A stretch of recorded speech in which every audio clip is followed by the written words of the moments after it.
The tow truck was already lifting my pickup, and those two HOA guys were grinning smugly.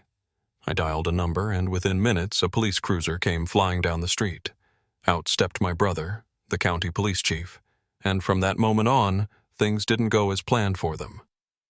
But let's start from the beginning. Saturday morning was supposed to be perfect.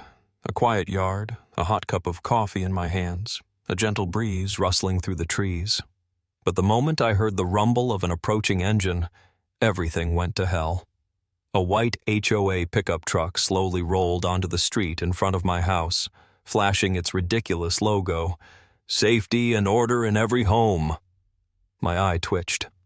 These guys never showed up without a reason, and I knew right away someone was about to have a problem. Instinctively, I glanced at my Ford F-150 parked by the curb. It was an old but reliable truck that had never let me down. I knew the HOA rules: no street parking for more than 24 hours. But I had parked it there just last night. There was no violation.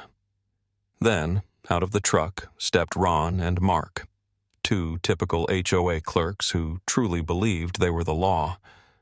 Both wore matching light blue shirts with HOA enforcement badges, their faces plastered with an expression that screamed, "We're in charge here."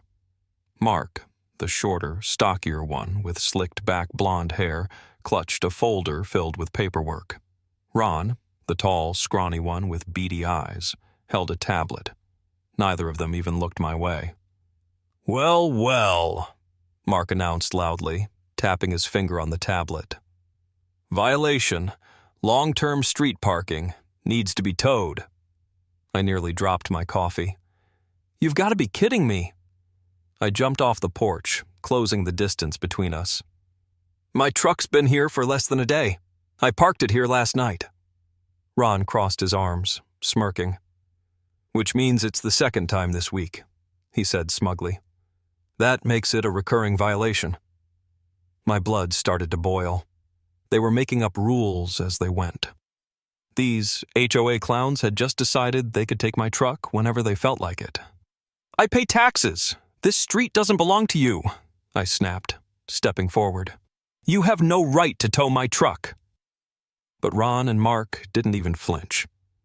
They just kept smirking, already enjoying the idea of my truck getting hauled away while I ran around begging them to give it back. And then I heard the deep rumble of an engine. Slowly, I turned my head. A tow truck was pulling up. Shit. They were actually going through with it. I knew arguing wouldn't work. These guys had already decided they were the winners today. "You can't do this!" I barked as the tow truck driver hopped out of his cab and started unspooling a thick steel cable. The guy didn't even glance at me, just went about his job, hooking the chains onto my truck's wheels. Ron, that smug weasel, shook his head like some bureaucratic professional. "You can file a complaint with the HOA," he said in the most condescending tone possible. "But for now, the tow is non-negotiable." File a complaint? This is insane. I took another step forward, but Mark shoved a piece of paper in my face. "Here's the notice," he said. "You can pick up your vehicle from impound after paying a $500 fine." $500? I snatched the paper from him and scanned it. It was complete bullshit.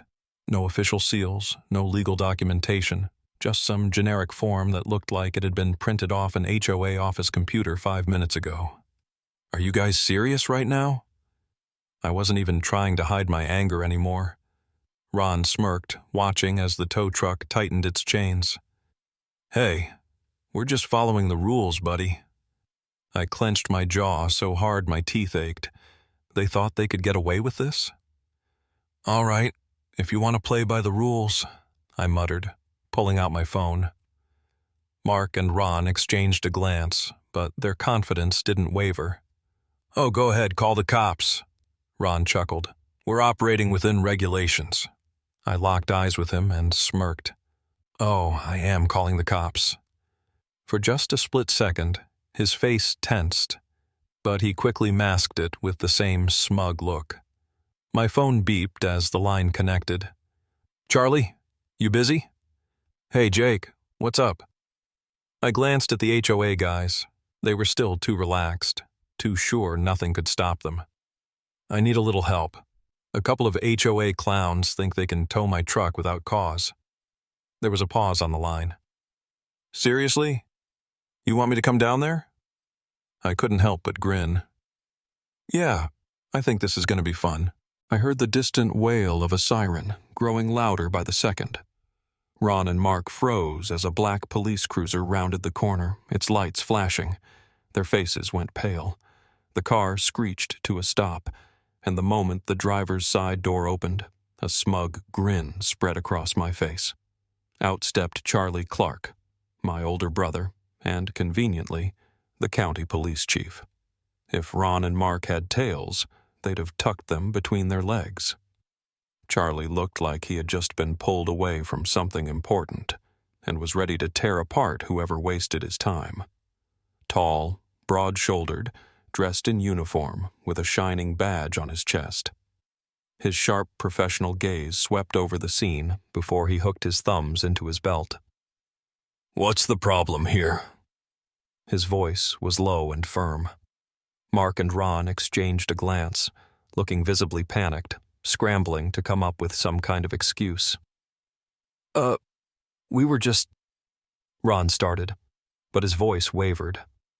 "These guys are trying to steal my truck under the guise of HOA regulations," I said, crossing my arms and shooting them a pointed look.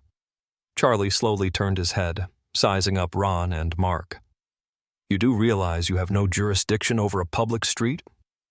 "Well, but..." Mark fumbled through the papers in his folder like he might magically find something to justify their actions. "And towing a vehicle without cause? That's illegal." But..." Charlie took a step closer, and I watched Mark physically shrink under his gaze. "You know, this is starting to look like extortion," Charlie said, smirking. But there was nothing friendly about it. "And that's a felony." Ron's hand twitched toward his belt. Mark clutched his tablet like it was a life raft. Both of them turned ghostly white. "We can discuss this," Ron stammered, his confidence cracking. Charlie tilted his head slightly, as if deciding just how much trouble they were in. "Oh, I have no doubt. I've got a nice little office at the station where we can discuss it all day."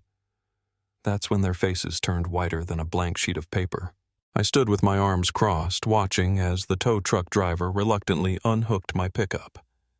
Even my truck seemed to share my satisfaction, standing there right where it belonged, instead of being hauled off to some impound lot by these HOA clowns. Ron and Mark looked like they'd just been doused with ice water. Their cocky smirks were gone, their shoulders slumped, and their faces were a mix of disappointment, fear, and pure frustration. They thought they could brush this incident under the rug, but now, everything had completely blown up in their faces. Charlie remained calm, his presence still weighing on them like a concrete block. I could practically see Mark, that little bureaucratic rat, mentally scrambling for some kind of escape route. But there wasn't one, and I wasn't about to let them off easy. "What about the fine?" I asked, shifting my gaze between Ron and Mark. Ron stiffened. Mark held his breath for a moment, but before either of them could open their mouths, Charlie casually turned to them. "It's voided." Silence. I watched Mark's eye twitch and Ron's knuckles turn white as he clenched his fists in silent frustration. They wanted to argue, but what could they say? That the police chief was wrong? That their pathetic little paperwork and made-up rules held more weight than actual law? Yeah, right.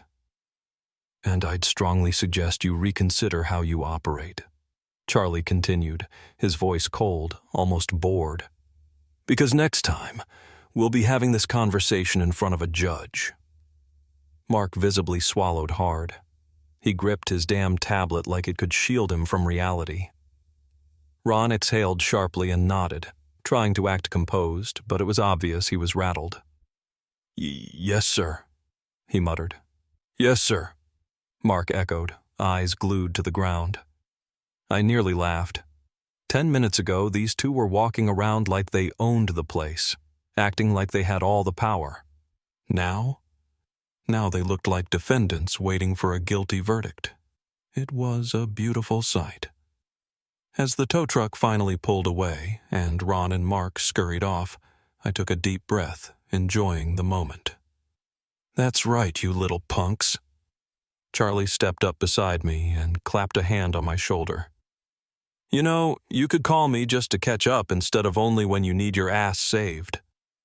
I chuckled, shrugging. "Well, you're the police chief. I couldn't just leave you with nothing to do, right?" Charlie shook his head, but a smirk played on his lips. I glanced back at my Ford F-150, standing exactly where it was supposed to be.